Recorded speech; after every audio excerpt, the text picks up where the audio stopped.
நீங்க சொல்றது சக்சஸ்ஃபுல்லா முடியும். ஆனா அதே நேரத்தில் அவங்கள குற்றப்படுத்தணுன்ற பொறாமை உங்களுக்குள்ள இருந்துச்சுன்னா கண்டிப்பா சொல்றேன், நீங்க தான் மாட்டிக்குவீங்க.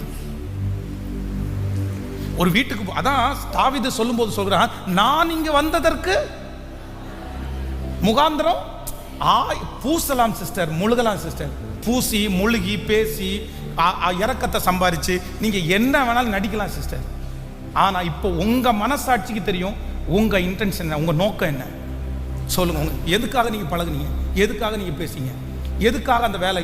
ஆனா நீங்க ஒண்ணு எழுதி வைங்க, திரும்ப திரும்ப சொல்றேன், உங்க நோக்கம் தப்பா இருக்கும்னா கண்டிப்பா சொல்றேன், அதுல நீங்க நன்மையை எதிர்பார்க்கவே முடியாது.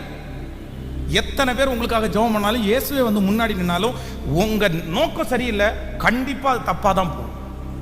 அதுல என்ன லாபம் பெருசா கிடைக்கும்னு நினைக்கிறீங்க? அதை வச்சு எத்தனை நாள் வாழ போறோம்னு நினைக்கிறீங்க? முதல்ல எதை சரி பண்ணணும் அப்படின்னா பாருங்க.